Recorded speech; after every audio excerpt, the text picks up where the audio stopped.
Salam kasih dalam anugerah Tuhan kita Yesus Kristus, sumber kekuatan dan sukacita kita.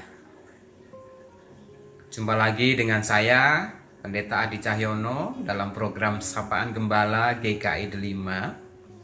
Saya berharap Bapak Ibu, Saudara, Opa Oma, adik-adik tetap bersemangat dan bersukacita apapun situasi, keadaan, dan kondisi di sekitar kita saat ini, bahkan mungkin di antara kita atau keluarga kita dalam kondisi kurang sehat ataupun kurang baik.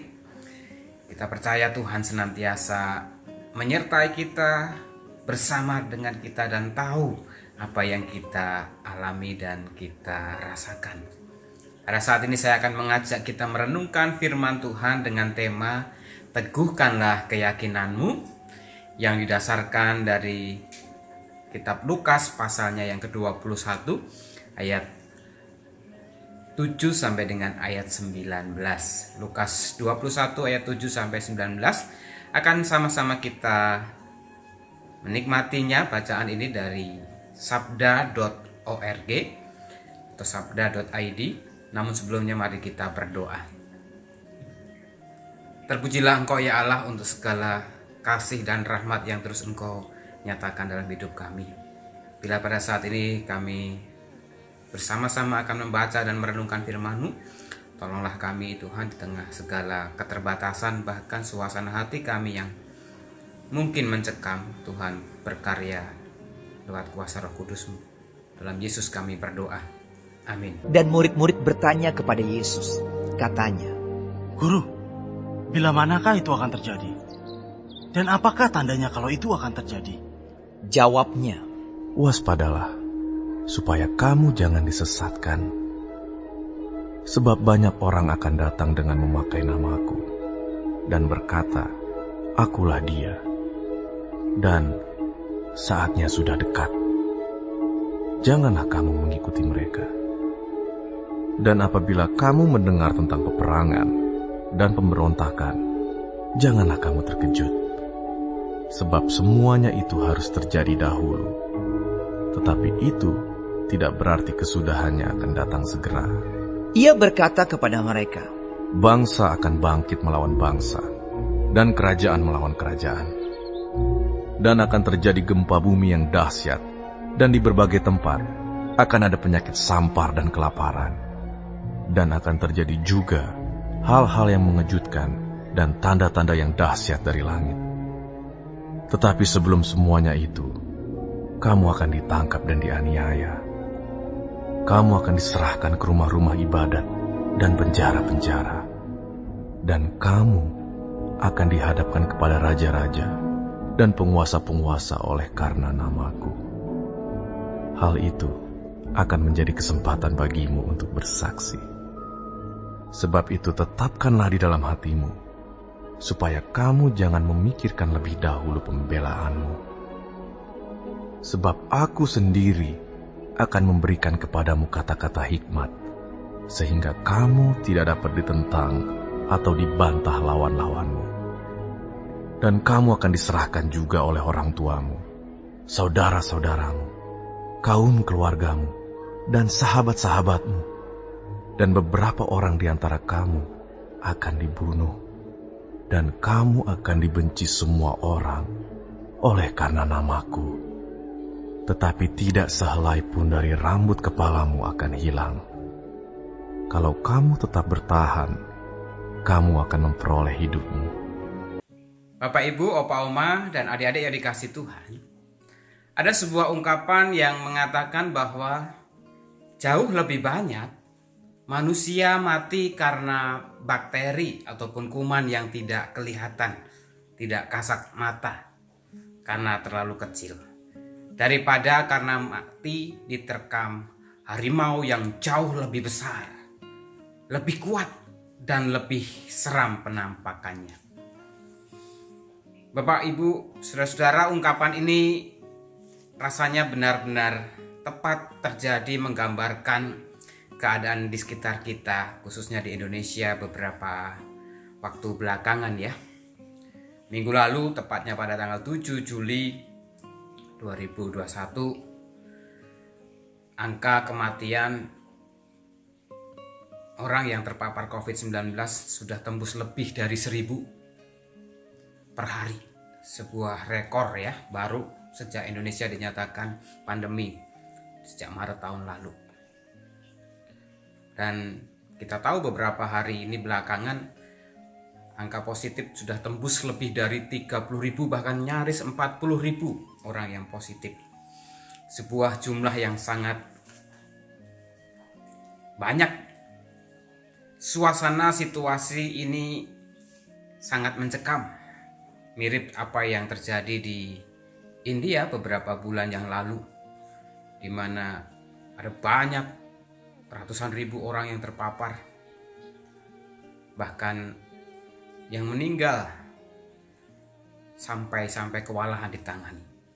Sudah dilakukan pemakaman massal, kremasi sudah buka, krematorium sudah buka 24 jam, masih saja kewalahan karena saking banyaknya korban yang meninggal karena COVID-19. Pada saat itu India dikenal sebagai negara yang mengalami tsunami COVID-19. Saudara, sungguh sangat mencekam, mengerikan, dan sangat menakutkan tentunya bagi kita yang merasakan mengalami situasi seperti ini sekarang ini. Namun kalau kita perhatikan dalam pembacaan kita tadi, Bapak Saudara, apa yang Yesus sampaikan kepada para murid dan orang banyak pada saat itu, sebenarnya Yesus juga berbicara tentang badai atau tsunami yang akan melanda orang Yahudi pada saat itu, dan juga sebenarnya sebuah nubuatan tentang apa yang akan dialami oleh para pengikutnya atau orang Kristen di masa-masa mendatang. Dalam arti termasuk masa-masa kita saat ini. Ada beberapa tanda menjelang tibanya badai ataupun tsunami itu. Yang Tuhan maksudkan tadi itu tanda-tanda adalah tanda akan datangnya hari kiamat atau datangnya Tuhan yang kedua kali. Dalam ayat yang ke-22 sampai 24 tadi digambarkan akan terjadi perang pembantaian.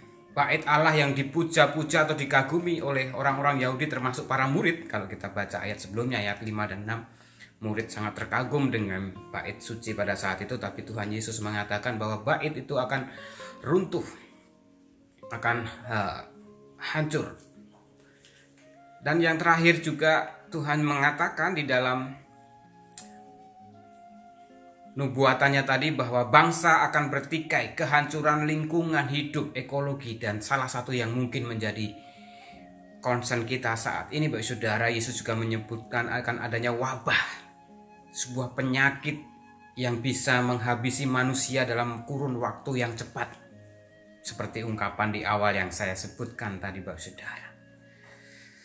Namun Yesus juga bukan hanya memberikan gambaran apa saja yang akan terjadi dalam kehidupan di dunia ini yang akan dialami para pengikutnya, para manusia pada umumnya, dan para pengikut Kristus itu menjadi sebuah hal yang menakutkan. Justru Yesus memberikan sebuah pembelajaran, bahkan penegasan bahwa orang-orang Kristen, pengikut-pengikut Kristus yang dalam suasana seperti itu, mereka harus memakai itu menjadi kesempatan untuk bersaksi tentang Injil Kerajaan Allah, bersaksi tentang Kristus.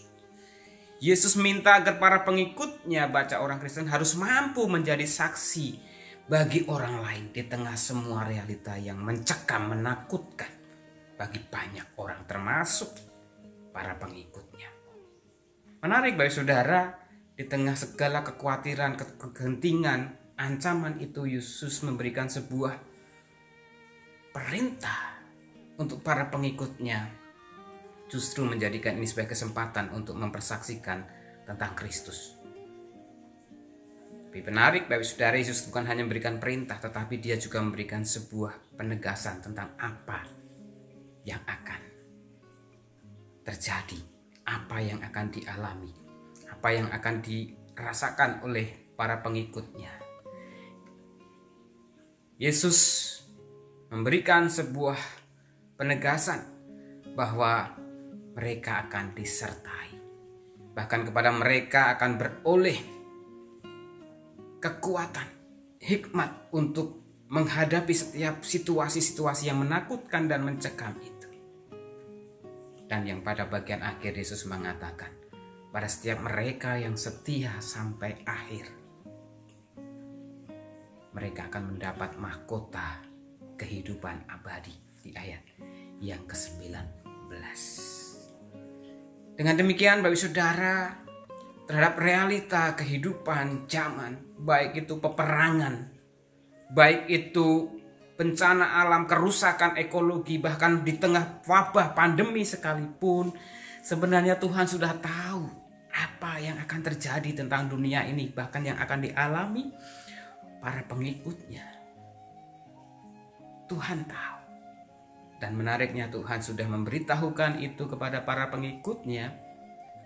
Bukan hanya memberikan situasi yang menakutkan, mencekam itu, tetapi juga Tuhan mengatakan bahwa Tuhan akan menyertai dalam menghadapi masa-masa sulit itu. Agar para pengikutnya tetap bisa mempersaksikan Kristus di tengah segala ancaman dan ketakutan itu. Dan Tuhan juga mengatakan akan memberikan apresiasi yang dinanti-nantikan, diinginkan setiap insan dunia ini. Mahkota keabadian, mahkota kehidupan bagi yang mereka yang taat dan setia sampai pada kesudahannya. Oleh sebab itu, Bapak Ibu Saudara yang dikasihi oleh Tuhan Yesus Kristus, saya mengajak kita melalui firman Tuhan hari ini dalam menyikapi, memaknai situasi pandemi COVID-19 gelombang 2 yang dikatakan bisa sebagai tsunami COVID-19 yang dialami Indonesia saat ini. Mungkin memang bisa membuat kita takut, memang membuat kita terpuruk.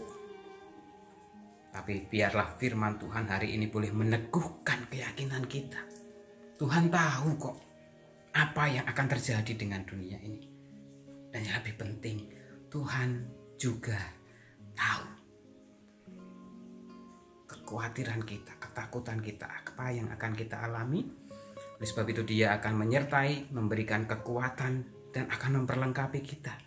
Kalau kita mau tetap terus setia dengan iman kita, setia dengan komitmen kita untuk mengikut dan melayani Tuhan, dan memakai kesempatan ini untuk terus bisa mempersaksikan Kristus. Caranya bagaimana?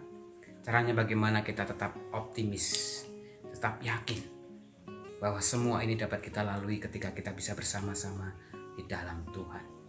Saya mengajak kita, Bapak Saudara, terutama GKI 5, dengan segala langkah-langkah yang sudah diambil oleh majelis jemaat, terutama melalui Satgas COVID-19 GKI 5, mari kita bergandengan tangan untuk saling menguatkan, menyemangati untuk saudara-saudara kita yang sedang berjuang untuk sembuh dari paparan virus, baik yang isolasi mandiri di rumah ataupun yang bisa mendapat kesempatan untuk dirawat di rumah sakit. Untuk kita dukung, kita topang, baik secara moral, secara spiritual, bahkan mungkin secara material. Bersyukur banyak jemaat yang tergerak memberikan sumbangan, memberikan dukungan, support, doa, dan sebagainya. Itu menjadi sebuah hal yang nyata, kasih Kristus hadir di tengah situasi yang mencekam dan menegangkan saat ini. Dan syukur banyak sekali saat ini event-event dilakukan untuk bersama-sama berdoa menghadapi situasi saat ini. Di berbagai komunitas, bahkan bangsa Indonesia, kemarin hari Minggu, di bawah inisiasi Kementerian Agama dilakukan doa bersama yang dihadiri Presiden Jokowi dari lintas iman, lintas agama. Itu adalah sebuah kekuatan spiritual bagi bangsa Indonesia secara bersama. Mari kita berkontribusi, berpartisipasi dalam event-event seperti itu agar sesuatu yang nyata terasa kita alami. Meneguhkan keyakinan kita bahwa Tuhan tetap hadir, Tuhan tetap menyertai, bahkan Tuhan tetap berkarya di tengah pandemi ini. Tentunya melalui Bapak Ibu Saudara yang tergerak, terpanggil untuk bersama-sama menyikapi, menghadapi ini dengan keteguhan, keyakinan, dan iman. Selamat terus berjuang, bersama-sama kita bisa menopang, menguatkan, dan memulihkan di tengah situasi saat ini. Tuhan Yesus memberkati. Mari Bapak Ibu Saudara yang terkasih di dalam Tuhan, kita akan bersama-sama menaikkan doa syafaat kita. Mari kita berdoa. Kami sungguh mengucap syukur Tuhan atas anugerah kehidupan yang senantiasa masih boleh kami rasakan hingga saat ini. Terlebih Tuhan untuk kesehatan, kekuatan di dalam kami menjalani hari-hari kami. Saat ini Tuhan, kami kembali mau menaikkan doa syafaat kami kepadamu, yang tak henti-hentinya kami memohon kepada Tuhan, biarlah Tuhan akan senantiasa menolong kami, menopang kami, memberikan kekuatan untuk kami bersama-sama boleh melawan pandemi ini. Biarlah Tuhan, segala daya dan upaya yang boleh kami lakukan saat ini, kami menyerahkan seutuhnya ke dalam tangan pengasihan Tuhan. Biarlah Tuhan akan melindungi kami, menjaga kami, dan juga keluarga kami dari virus COVID-19 ini. Begitu banyak hal yang terjadi, begitu banyak hal yang harus kami alami dan kami hadapi bersama-sama. Biarlah Tuhan, kami tidak tahu apa yang akan terjadi dengan kehidupan kami, tetapi kami hanya memohon kepadamu ya Bapa, biarlah kehendak-Mu yang terjadi dalam kehidupan kami. Saat ini kami juga berdoa Tuhan Yesus untuk para dokter, tenaga medis, petugas vaksinasi, mereka yang berada di garda terdepan untuk melawan pandemi ini. Biarlah Tuhan akan senantiasa menolong mereka, melindungi mereka, memberikan kekuatan sehingga mereka boleh menjalankan tugasnya dengan baik. Juga berdoa untuk bangsa ini ya Tuhan, biarlah semakin hari Tuhan akan semakin pulihkan. Biarlah setiap orang yang tersakit saat ini terpapar COVID-19 boleh Tuhan berikan kesembuhan. Baik yang isoman di rumah maupun yang sedang dirawat di rumah sakit, biarlah Tuhan akan memberikan pertolongan-Mu melalui setiap obat-obatan maupun perawatan yang didapatkan. Kami juga berdoa untuk gereja GKI 5, biarlah melalui kehadiran gereja ini di tengah-tengah masyarakat dan jemaat boleh menjadi berkat.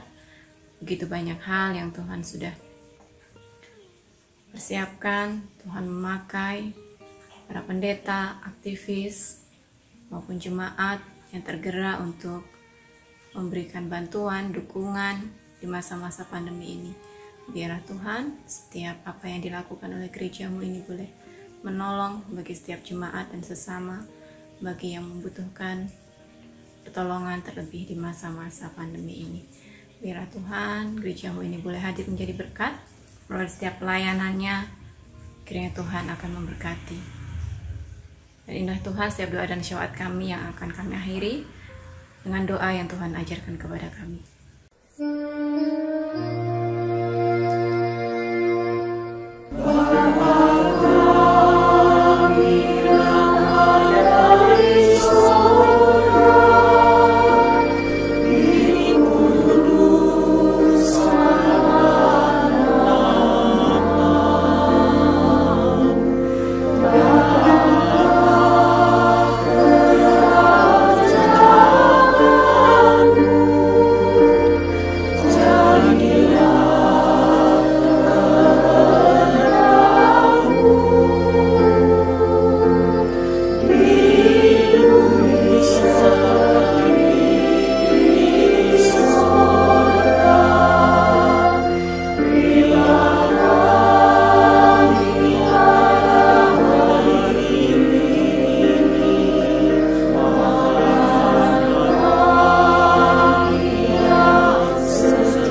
dahsyat.